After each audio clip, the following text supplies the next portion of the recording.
परमात्मा कोई व्यक्ति नहीं, इसलिए न तो कहा जा सकता है कि कौन है और न कहा जा सकता है कि कहाँ है।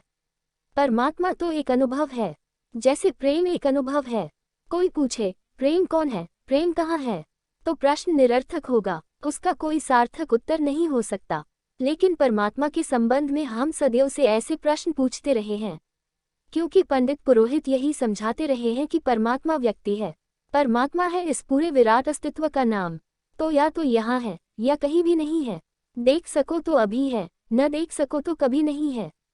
प्रेम उसके लिए है जो प्रेम अनुभव कर सके, लेकिन जिसके हृदय में प्रेम का झरना न फूटता हो, वो पूछे प्रेम क्या है, तो कैसे उसे उत्तर दें? और क्या कोई भी उत्तर उसे तृप्त कर पाएगा? जिसे प्यास न लगी हो, जिसने कभी जल का एक घूंट न पिया हो, जिसने कभी जाना न हो प्यास की तृप्ति का आनंद, वो पूछे प्यास क्या है, प्यास की तृप्ति का आनंद क्या है, कैसे उसे उत्तर दो? सद्गुरु नहीं बता सकते कि परमात्मा कहाँ है, कौन है, लेकिन प्यास को प्रज्वलित कर सकते हैं। तुम्हारे भीतर एक अभीप्सा जगा सकते हैं, एक खोज शुरू हो सकती है, और वो खोज धीरे धीरे तुम्हारे भीतर ही पड़े बीज में अंकुरन ले आती है। परमात्मा तुम्हारे भीतर है, तुम्हारे प्रेम की क्षमता का नाम है, तुम्हारे प्रेम की परिपूर्णता की धारणा है। जब तुम्हारा प्रेम बेशर्त हो, जब तुम्हारा प्रेम ऐसा हो कि तुम्हें मिटा जाए, तुम्हारा प्रेम जब इतना विराट हो कि जैसे बूंद खो जाए सागर में, ऐसे तुम अपने प्रेम में खो जाओ, तो जो तुम जानोगे उस अनुभव का नाम परमात्मा है। न उसे शब्दों में बांधा जा सकता, न सिद्धांतों में, न शास्त्रों में। सब उपाय उसे बांधने के व्यर्थ हो जाते हैं। वह अभिव्यक्त होता ही नहीं, हाँ, अनुभव होता है। सभी चीजें जो अनुभव होती हैं, जरूरी नहीं कि अभिव्यक्त भी हो सके। तुम्हारे जीवन में ऐसे बहुत अनुभव हैं जो अभिव्यक्त नहीं हो सकते। अभिव्यक्त करोगे, मुश्किल में पड़ोगे।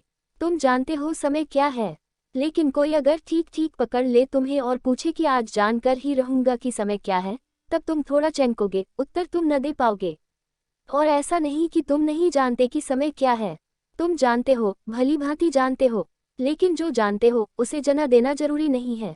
तुमने गुलाब के फूलों में सौंदर्य देखा, सुबह के उगते सूरज में सौंदर्य देखा, रात आकाश तारों से भरा हो, तुमने सौंदर्य देखा, तुम जानते हो सौंदर्य क्या है, लेकिन परिभाषा कर सकोगे? ठीक ठीक गणित की तरह, जैसे 2 और 2 4 होते हैं, ऐसी परिभाषा कर सकोगे? नहीं कर पाओगे, अब तक नहीं कोई कर पाया। सौंदर्य पर कितने शास्त्र लिखे गए हैं, लेकिन एक भी शास्त्र सफल नहीं हुआ। सौंदर्य को कोई बता नहीं पाया।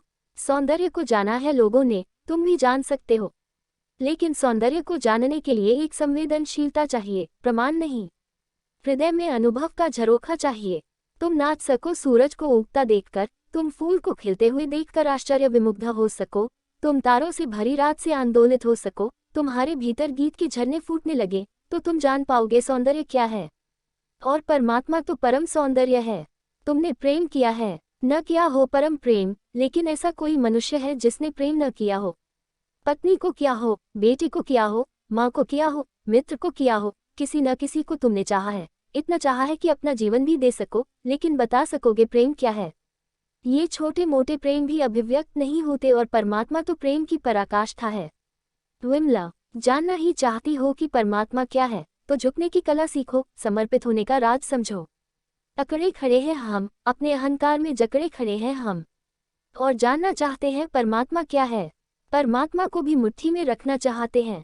जैसे धन रख लिया है तिजोरी में बंद करके, ऐसा ही परमात्मा मिल जाए तो तुम उसे भी तिजोरी में बंद करके रख लो, ताकि तुम दावा कर सको कि परमात्मा मेरे पास है और तुम्हारे पास नहीं, ताकि मोहल्ले पड़ोस के लोगों को तुम बता सको कि तुम क्या हो, अरे 2 कौड़ी के हो। परमात्मा कहाँ है तुम्हारे पास? परमात्मा हमारी तिजोरी में बंद है। तुम परमात्मा पर भी कब्जा करना चाहते हो, तुम परमात्मा को भी अपना परिग्रह बनाना चाहते हो, अपनी संपदा। और यह ढंग नहीं है परमात्मा को जानने का। परमात्मा को जानने का एक ही ढंग है, झुको, मिटो, मरो।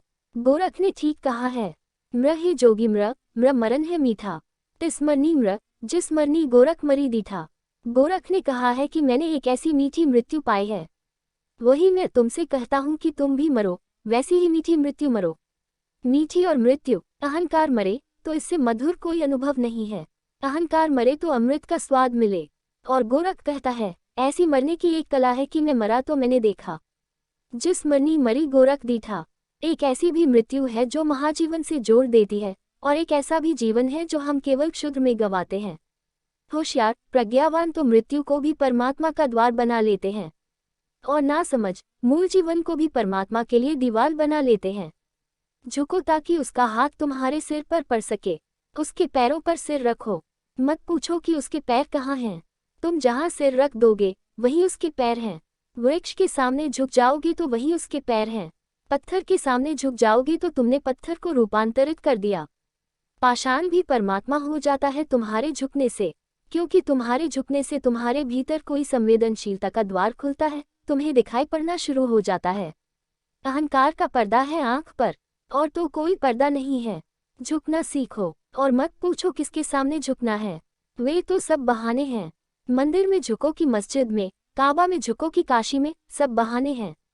रात समझ लो तो काशी और काबा जाने की जरूरत नहीं, अपने कमरे में ही झुक जाओ।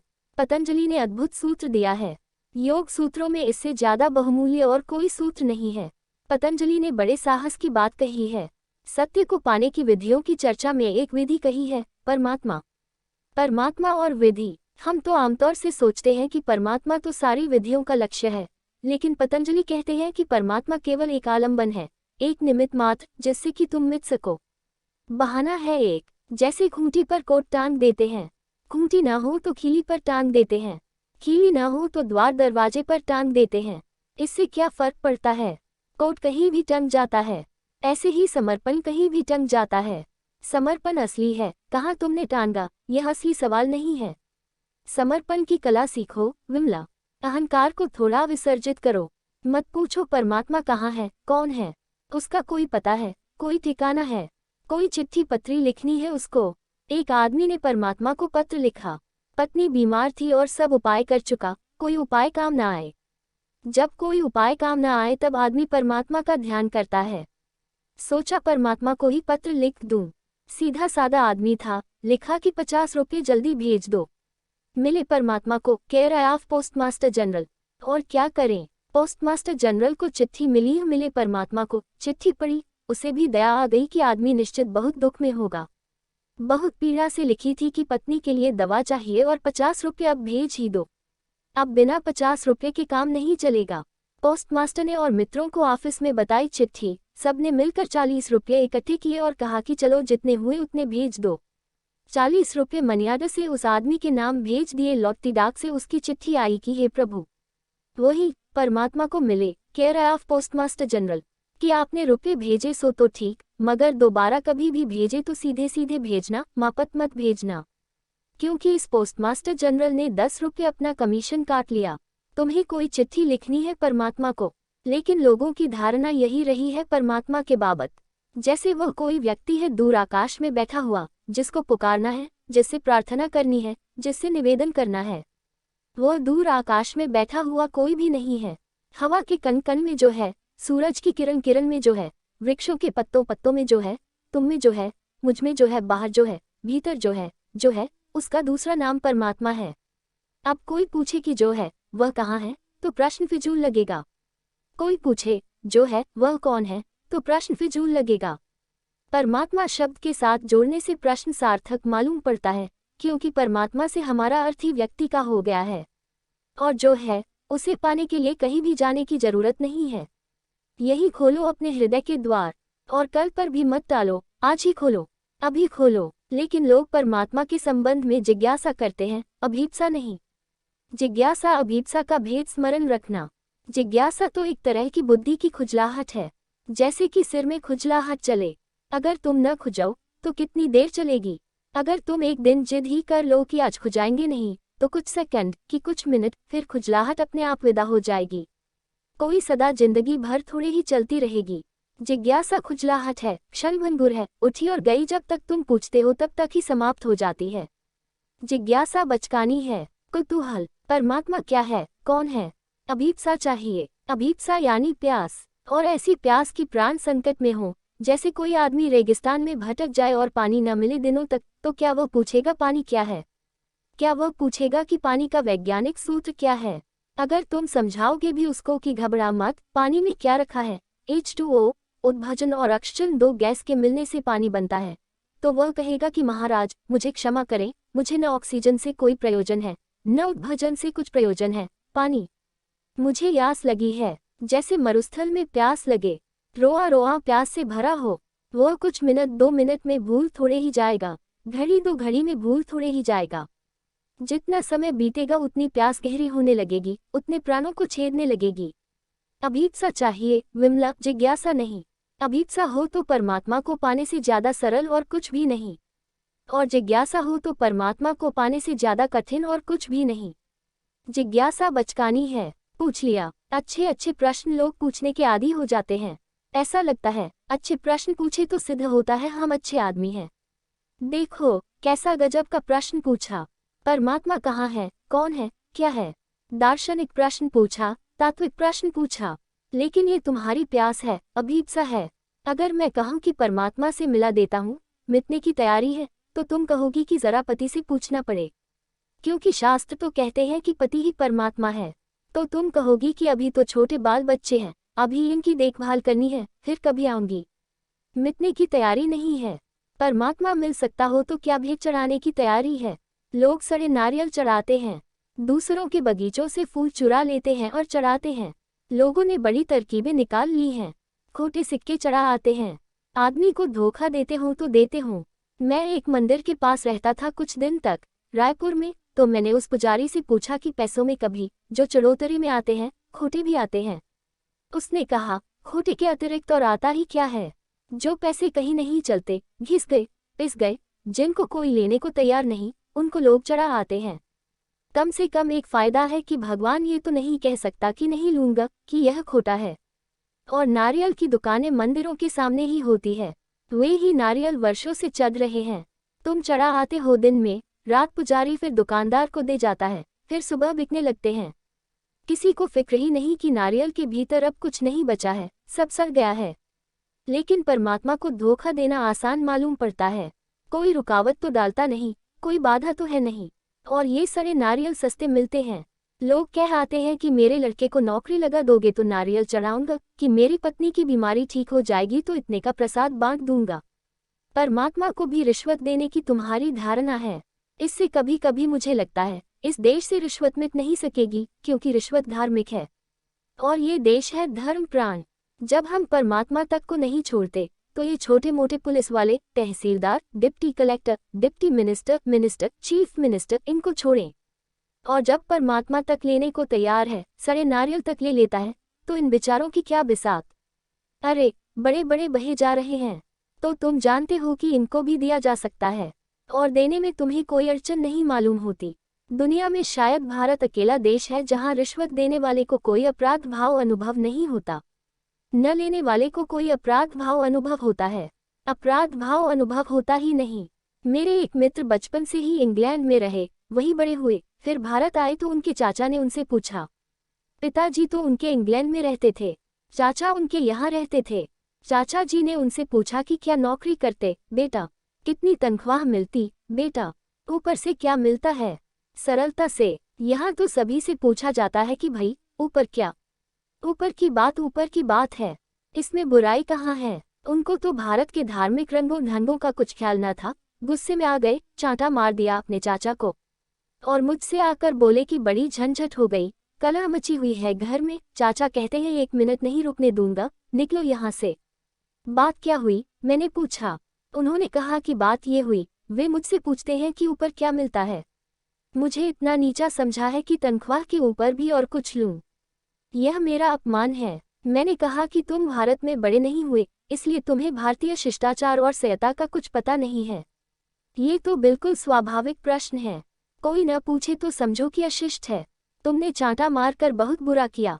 उन्होंने कहा कि मुझसे नहीं रहा गया, क्योंकि यह बात ही इतनी मुझे खटकी कि यह क्या बात है? ऊपर से कितना मिलता है? क्या ऊपर से मैं कुछ ले सकता हूँ? दुनिया में किसी से भी इस तरह पूछोगे तो भद्दा माना जाएगा। सच तो यह है कि दुनिया में लोग एक दूसरे की तनख्वाह भी नहीं पूछते कि तुम्हें कितना मिलता है। ऊपर की तो बात छोड़ दो, तनख्वाह भी नहीं पूछते, क्योंकि हो सकता है तनख्वाह तुम्हारी कम हो और तुम्हें कहने में संकोच लगे, तो तुम्हें संकोच में डालना अभद्र है। तनख्वाह तुम्हारी इतनी न हो कि बताने में तुम्हें गौरव मालूम पड़े, तो कहीं तुम्हें झूठ बोलने पर मजबूर न होना पड़े। लेकिन इस देश में तो कोई दिक्कत ही नहीं है। यहाँ तनख्वाह तो हम पूछते ही हैं, बड़ा चढ़ाकर लोग उसको भी बताते हैं, और ऊपर मिलता हो या न मिलता हो, नहीं मिलता हो ऊपर तो भी बताते हैं। यहाँ झूठ बोलना भी हमारी प्रकृति में सम्मिलित हो गया है, क्योंकि हम बड़े बड़े झूठ बोल चुके हैं। छोटे छोटे झूठों में क्या रखा है? पहला तो बड़ा हमने ये बोल लिया है, ईश्वर से कोई पहचान नहीं, ईश्वर को अनुभव करने की कोई संवेदनशीलता नहीं, और ईश्वर को मान लिया है। अब विमला है, इसने जरूर मान लिया होगा कि ईश्वर है, तब तो पूछती है कि ईश्वर कहाँ, कौन, क्या? ईश्वर को भी हम मान लेते हैं बिना जाने, बिना पहचाने, बिना अनुभव किए। इससे बड़ा और झूठ क्या होगा? स्वर्ग नरक को मान लेते हैं, पाप पुण्य को मान लेते हैं, मानने को हम बिल्कुल तत्पर हैं। और ध्यान रखना, जो लोग भी मानने को इतने तत्पर हैं, वे खोजने को कभी तत्पर नहीं होते। असल में खोजने से बचने का उपाय मानना है।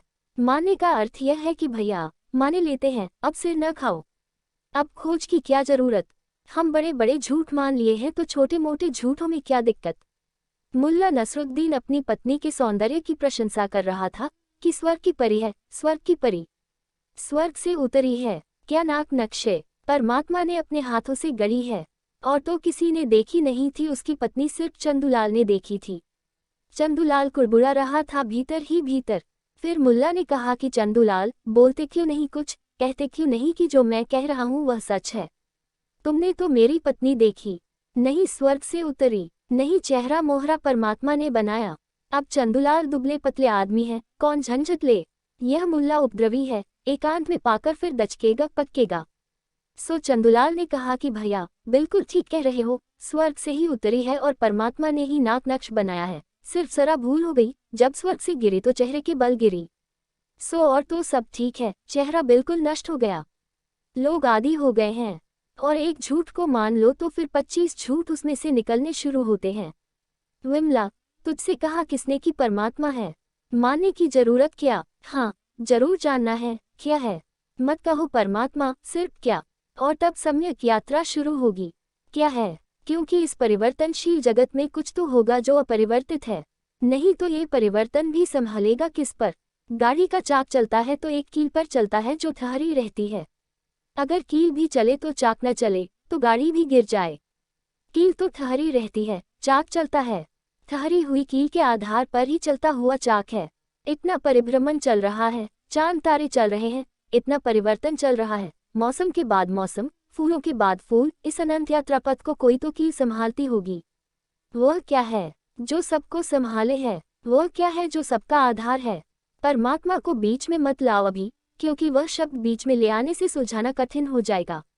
उस शब्द के पीछे बहुत उपद्रव हो चुका है, उस शब्द से कुछ हल नहीं हुआ। लोगों की गर्दनें कटी हैं, खून खराबा हुआ है। परमात्मा के नाम को लेकर जितने उपद्रव इस पृथ्वी पर हुए, किसी और नाम को लेकर नहीं हुए। परमात्मा का नाम तो लहू के धब्बों में दब गया है। सारा इतिहास परमात्मा के नाम के कारण अमानवीय हो गया है, पाशविक हो गया है। हिंदू मुसलमानों को मार रहे हैं, मुसलमान हिंदुओं को मार रहे हैं, ईसाई मुसलमानों को मार रहे हैं, मुसलमान ईसाइयों को मार रहे हैं, ईसाई यहूदियों को मार रहे हैं। मारकाट चल रही है और परमात्मा के नाम पर। पूछो क्या है, और तब यात्रा शुरू हो सकती है, सम्यक, क्योंकि पहला कदम सम्यक हुआ। और अगर तुम पूछो क्या है, तो ये बोलता हुआ कौवा, ये चिड़ियों की आवाजें, ये दूर से आता हुआ ट्रेन का शोरगुल, ये सन्नाटा, ये सब उस क्या में सम्मिलित है। तब उस क्या में समग्रता सम्मिलित है। तब हम पूछ रहे हैं, यह अस्तित्व क्या है? इस अस्तित्व की समग्रता क्या है? और इसे पूछने के लिए एक तैयारी से गुजरना होगा। उस तैयारी को मैं ध्यान कहता हूँ।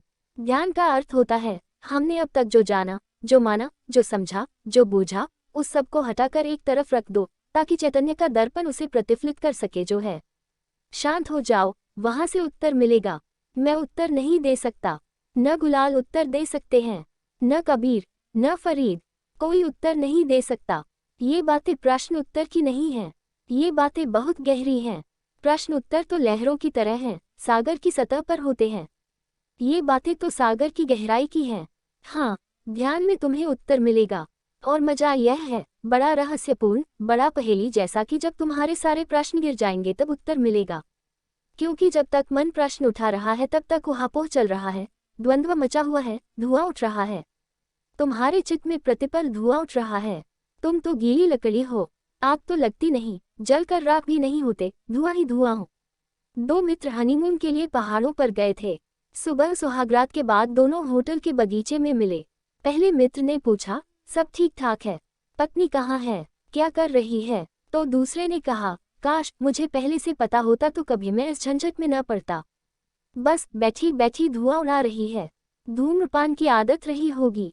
रात भी धुआं उड़ाते उड़ाते ही सोई और सुबह उठते ही बस धुआं उड़ाने लगी। दूसरे ने कहा, भाई गरम तो पत्नी मेरी भी बहुत है, मगर धुआं नहीं उड़ा रही। तुम्हारा मन गरम भी है बहुत और धुआं भी बहुत उड़ा रहा है। उत्तप्त हो तुम, वासनाएं तुम्हें उत्तप्त रखती हैं। कल्पनाएं, स्मृतियां, इच्छाएं, तृष्णाएं धुएं की लपटों की तरह तुम्हें घेरे हुए हैं। तुम्हारे दर्पण पर चारों तरफ धुआं ही धुआं है, तो कुछ दिखाई नहीं पड़ता, हाथ को हाथ नहीं सूझेगा। इसलिए ऐसे सवाल उठते हैं। अगर तुम सच में ही विमला उत्तर चाहती हो तो कुछ करने की तैयारी दिखानी होगी। उत्तर सस्ता नहीं मिल सकता कि तुमने पूछा और मैंने दे दिया। काश परमात्मा इतना सस्ता होता तो एक बुद्ध पुरुष उत्तर दे जाता, मामला खत्म कर जाता। परमात्मा के लिए कुछ चुकाना पड़ता है, और सबसे बड़ी चुकाने की बात है, तुम्हें अपने मन का ये धुआं हटाना पड़ता है। यह मन का सारा ओहापोह तुम्हें उसके चरणों में चढ़ा देना होता है। अज्ञात चरण, उस पर तुम्हें समर्पित कर देना होता है अपने मन का सारा उपद्रव। और जब चित्त निर्मल होता है, तुम्हारा नाम तो प्यारा है विमला। जब चित्त विमल होता है, जब चित्त पर कोई मल नहीं रह जाता। हम नाम तो बड़े प्यारे प्यारे रखते हैं, मगर नामों के अर्थ की भी फिक्र नहीं करते। नाम जो दे देते हैं वे भी अर्थ नहीं समझाते कि क्या नाम दे दिया है। अब इतना प्यारा नाम है, सारा योग इसमें आ जाए, विमल हो जाओ तो कुछ और करने को बचता है। और एक बार चढ़ाने की कला आ जाए, पहले कचरा कूड़ा ही चढ़ाओ और कुछ परमात्मा मानता भी नहीं, और झलक मिलनी शुरू हो जाएगी। चारों तरफ तुम जगत को उसी से व्याप्त पाओगी। भगवान नहीं है, भगवत्ता है। व्यक्ति नहीं है, शक्ति है।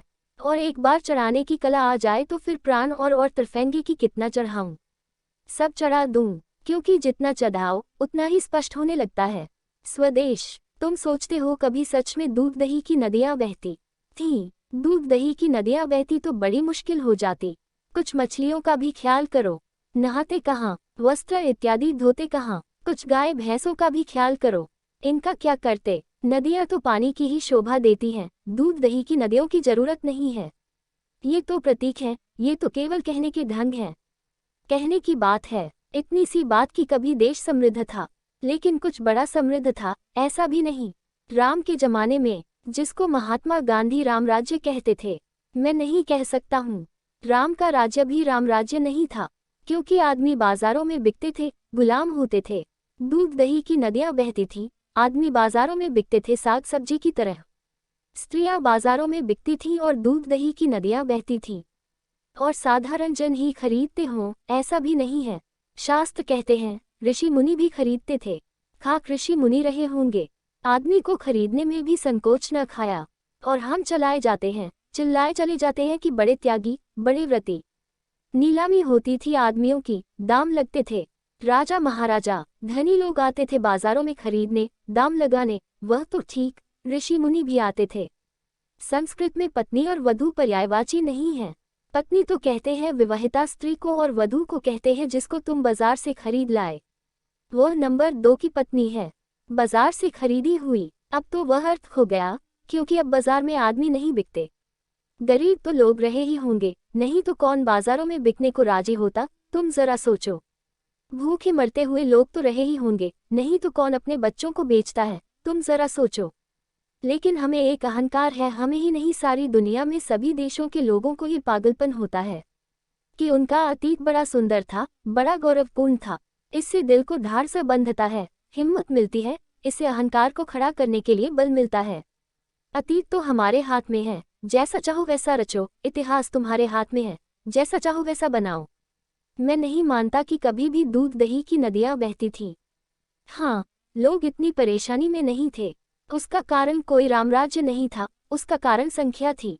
संख्या बहुत कम थी। बुद्ध के जमाने में पूरे देश की संख्या 2 करोड़ थी, आज 70 करोड़ है। जमीन उतनी की उतनी, और कहें ठीक से तो उतनी की उतनी भी नहीं है अब, क्योंकि जमीन से हम इतना ले चुके हैं, जमीन को हम इतना चूस चुके हैं कि दिखाई पड़ती है उतनी ही है, मगर उसके सारे तत्व खो गए हैं।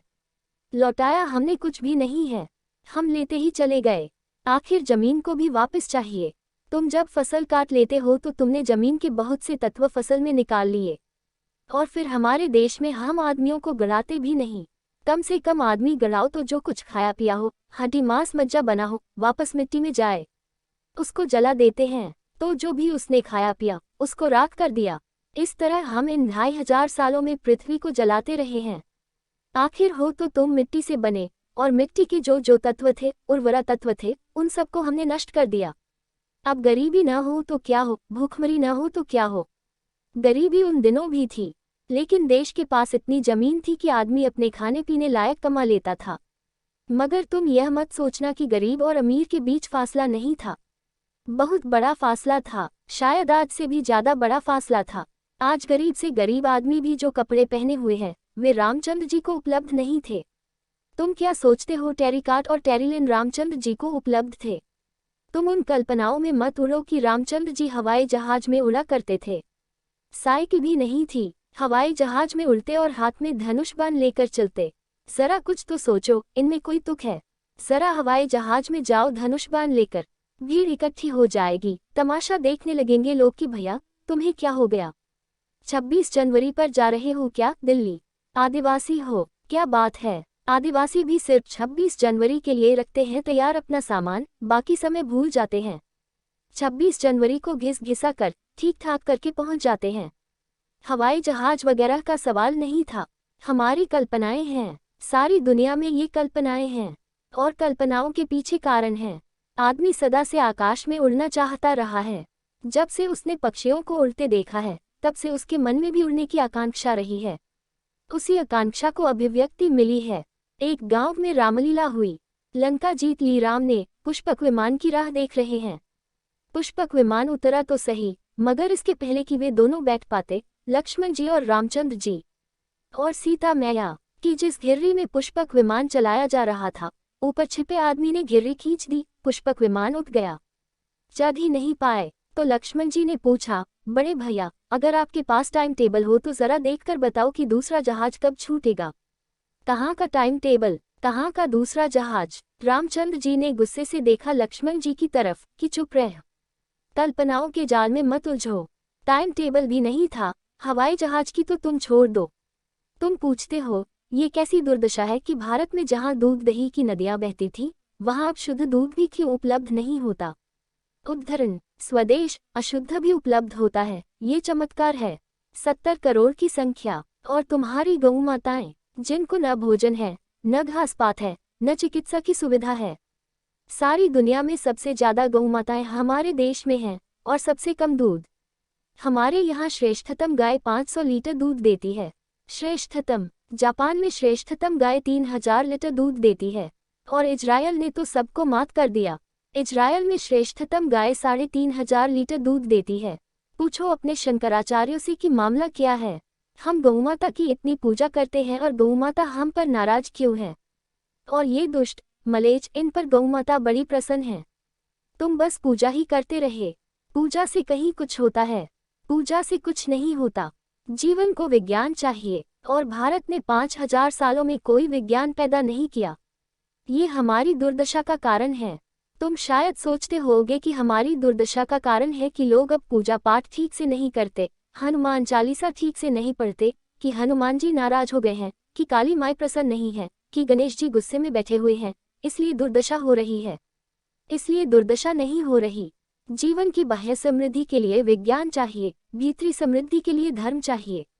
पश्चिम भीतर से दरिद्र है, धर्म उसके पास नहीं है, और पूरब बाहर से दरिद्र है, विज्ञान उसके पास नहीं है।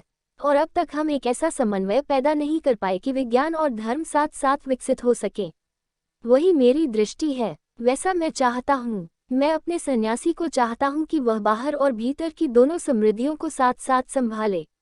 लेकिन अब तक तुम्हें उल्टी बातें सिखाई गई हैं। तुम्हें सिखाया गया है कि बाहर की दरिद्रता में कुछ अध्यात्म है। अगर तुम बाहर से दरिद्र नहीं हो तो तुम आध्यात्मिक नहीं हो।